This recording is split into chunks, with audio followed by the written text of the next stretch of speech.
आवाम निकली, अवाम ने मिलकर ठप्पा लगाया, फैसला कर दिया कि पाकिस्तान किधर खड़ा है। एस्टेब्लिशमेंट के माथे के ऊपर लिख दिया पाकिस्तान की अवाम ने शिकस्त, लूजर, और उनको ऐसी इबरतनाक शिकस्त दी कि ये कई दहाइयों तक अपने जख्म चाटेंगे। अब ये जो बार बार फस्तायत हुई, जुल्म हुआ, जबर हुआ, लोगों का कत्लेआम किया गया, 26 नवंबर को लोगों को सीधी गोलियां मारी गई, और जो इस हुकूमत ने अवाम का भुड़कस निकाला है उसके खिलाफ रद्द-ए-अमल तो आना था। जो पीटीआई की सपोर्ट है इमरान खान साहब की, वो भी पाकिस्तान की अवाम करेगी, क्योंकि अब पाकिस्तानियों ने तो जिद बनाई हुई है। अब पाकिस्तान तहरीक इंसाफ के लोगों ने और पाकिस्तानी अवाम ने निकलकर बड़ा जबरदस्त मुजाहरा किया है। तो अगर आप ओवरऑल देखें तो ये जो 14 अगस्त का अब तक का सिनेरियो चला है, इसमें पलड़ा भारी है इमरान खान साहब का। जेल के अंदर कैदी नंबर 804 है, वो बाहर बैठे हुए सारे हुक्मरानों से भारी है। हुकूमत ने भी एक तकरीब की है, वहां पे फील्ड मार्शल थे, शहबाज शरीफ थे, लेकिन अवामी तवज्जो उस तरफ नहीं है। यानी हम सोशल मीडिया का एनालिसिस इकट्ठा कर रहे थे, ये तो अशर बाजुआ साहब जो है वो इसकी तफसीलात सामने लेकर आएंगे, लेकिन अगर हम ये देखें कि फील्ड मार्शल और शहबाज शरीफ साहब का मुश्तरका तौर पे लोगों की कितनी व्यूअरशिप है सोशल मीडिया पे, तो जो मैंने अब तक देखा है वो तो 10% भी नहीं है एज कंपेयर टू जो पाकिस्तान तहरीक इंसाफ या इमरान खान के लिए आवाज उठ रही है। यानी यहां जो भरपूर कवरेज हो रही है सोशल मीडिया पे और पूरे तरीके से लोग उसको फॉलो कर रहे हैं, वो कैदी नंबर 804 उसके नारे लग रहे हैं और उसी की प्रमोशन हो रही है, पूरा का पूरा सोशल मीडिया भरा पड़ा। जबकि अगर आप, और इसीलिए नफरत करते हैं सोशल मीडिया से मौजूदा एस्टेब्लिशमेंट के लोग, अगर आप फील्ड मार्शल साहब या शहबाज शरीफ साहब का जो प्रोग्राम था उसकी तरफ जाएं तो वहां आपको कुछ भी नहीं नजर आता। अच्छा, यौम आज़ादी के मौके पर भी शहबाज शरीफ साहब ने जो तकरीर की है, उस तकरीर में कायदे आजम मोहम्मद अली जिन्नाह और अल्लामा इकबाल रहमतुल्लाह अलैह, इन दोनों से ज्यादा फील्ड मार्शल आसिम मुनीर की तारीफें की हैं। शहबाज शरीफ साहब अपनी तकरीर में बार बार हर चीज, आसिम मुनीर साहब के मईशत वो उनके खाते में, दिफा वो उनके खाते में, बाकी सारी चीजें उनके खाते में, यानी शहबाज शरीफ साहब ने टका के जो है वो आसिम मुनीर साहब की खुशामद की है। इस मौके पर जब जश्न आज़ादी मना रही है कौम और आपने खराज तहसीन पेश करना था पाकिस्तान बनते वक्त जिन लोगों ने कुर्बानियां दी, कायदे आज़म मोहम्मद अली जिन्नाह, उन लीडरों को जिन्होंने ये मुल्क बनाया, तो उनसे ज्यादा तारीफें और खुशामद जो है वो शहबाज शरीफ साहब ने वहां मौजूद फील्ड मार्शल आसिम मुनीर साहब की है। और ये तो इस लेवल तक पहुंच गए हैं कि पंजाब में ना हुकूमत ने एक अजीबोगरीब काम कर दिया। फील्ड मार्शल के कामयाब दौरा अमेरिका पर खराज तहसीन की करारदादी पेश कर दी। अंदाजा करें आप, यानी ये भी वक्त आपने देखना था कि एक आर्मी चीफ अमेरिका का दौरा करते हैं और वापस आ जाते हैं।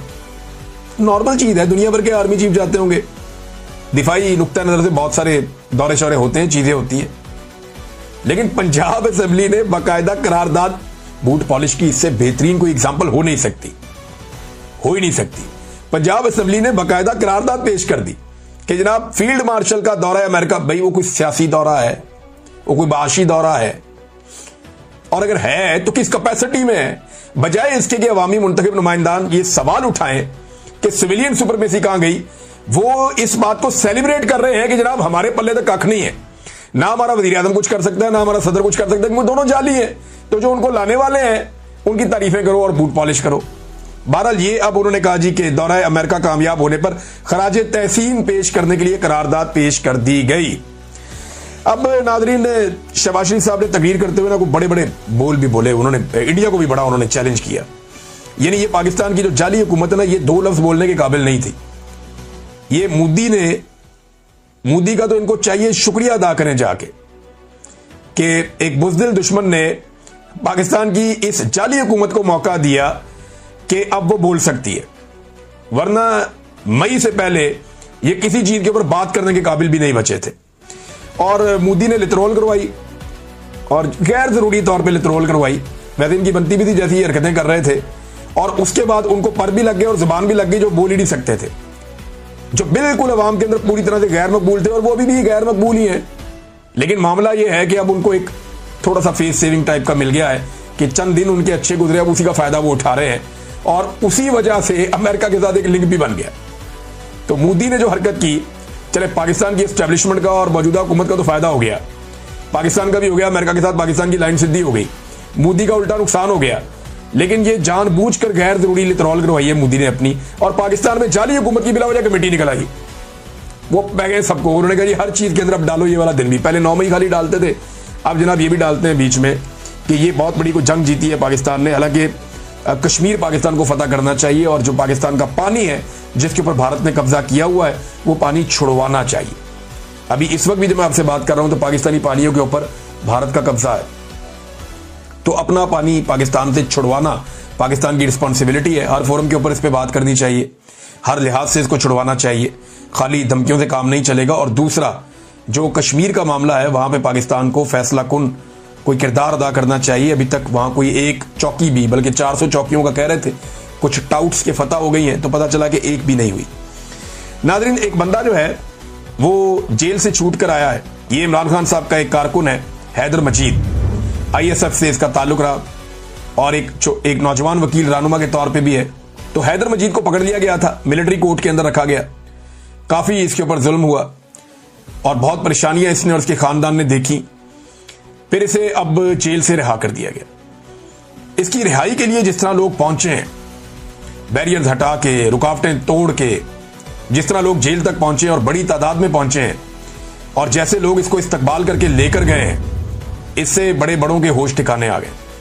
उन्हें आइडिया हो गया कि अगर इमरान खान का एक अदना सा कारकुन, उसको इस लेवल का प्रोटोकॉल मिल सकता है और अवाम इस तरह सर आंखों पे बैठाएगी, जिस तरह वुकला ने नारे लगाए उसके बारे में, जिस तरीके से सबने उसको हाथों हाथ लिया, इससे 14 तबक रोशन हो गए और सबको आइडिया हो गया कि अगर एक अदना वर्कर के साथ ये हो रहा है तो अगर इमरान खान को छोड़ दिया तो पूरा पाकिस्तान किस तरफ को चल पड़ेगा। इसका पाकिस्तान की एस्टेब्लिशमेंट को आइडिया हो गया है। शानदार इस्तकबाल हुआ है। नाज़रीन, दूसरी जानिब एक दो चीजें मैं आपके सामने और रखना चाहता हूं। पाकिस्तान में आतिशबाजी हो रही है, म्यूजिकल कॉन्सर्ट्स हो रहे हैं, लेकिन देखें हमने एक चीज और भी देखनी है। हमारे आज़ादी का दिन है। एक वक्त था जब हम शुक्राने के नवाफिल पढ़ते थे, झंडे और झंडियां लगाते थे, एक अलग तरीके से जश्न आज़ादी को सेलिब्रेट करते थे, दुआया तकरीबात भी होती थी, लोग छोटी मोटी वॉक और रैली निकालते थे। लेकिन फिर वक्त के साथ साथ इसको हम और तरह करते गए। अब हुकूमती सतह के ऊपर इसमें शमूलियत हो गई है। गुज़िश्ता चंद दिनों से थ्रेट किया जा रहा है इंतजामिया की जानिब से मुख्तलिफ शहरों में कि तमाम दुकानदार, तमाम लोग जो हैं वो बाउंड हैं कि वो पाकिस्तानी झंडे लगाएंगे अपने खर्चे से, वो ये करेंगे वो करेंगे, सबको बाउंड किया जा रहा है। बाकायदा कुछ लोगों की गिरफ्तारियां भी इस बारे में हुई हैं। तो जबरदस्ती लोगों को इस पर कहा जा रहा है, हालांकि जबरदस्ती की जरूरत ही नहीं है, लोग ये खुद करते हैं। अब हुकूमती सतह पे आतिशबाजी और म्यूजिकल कॉन्सर्ट्स, ये चीजें हो रही हैं, ये क्या पैगाम दे रही हैं उन लोगों को जिनकी जानें जा रही हैं। यानी बाजोड़ में लोग नकल मकानी करने पर मजबूर हैं, अपने घरों से बाहर दूर बैठे हुए और बम गिर रहे हैं उनके घरों के ऊपर। वो जब ये आतिशबाजी देखते हैं तो उनके दिल पे क्या गुजरती है। जो बलोच बेचारे सैकड़ों मील का फासला तय करके पहुंचे इस्लामाबाद में और वो अपने लापता प्यारों की तलाश में हैं, जिन्हें जबरी तौर पे गुमशुदा किया गया है, जब वो ये सेलिब्रेशन देखते हैं तो उनके दिल पर क्या गुजरती है। देखिए, मैं ये नहीं कह रहा कि आज़ादी का जश्न नहीं मनाना चाहिए, लेकिन हमें यह भी देखना चाहिए कि हमारे कितने लोग तकलीफ में हैं और उनकी तकलीफ दूर करने के लिए हमने क्या किया है। लगभग 1 महीना हो गया ये बलोच आकर बैठे हुए हैं। जुनैद अकबर ने कहा जी कि पार्लिमानी कमेटी बनाए, जाकर इनसे मिलें और बात करें। ये बलोच 1 महीना हो गया लगभग आकर बैठे हुए हैं इस्लामाबाद में, कोई इनकी बात ही नहीं सुनता। गर्मी में ये तपती धूप के अंदर बैठे रहते हैं, बारिश के अंदर ये वहां पे खड़े रहते हैं, बैठे रहते हैं।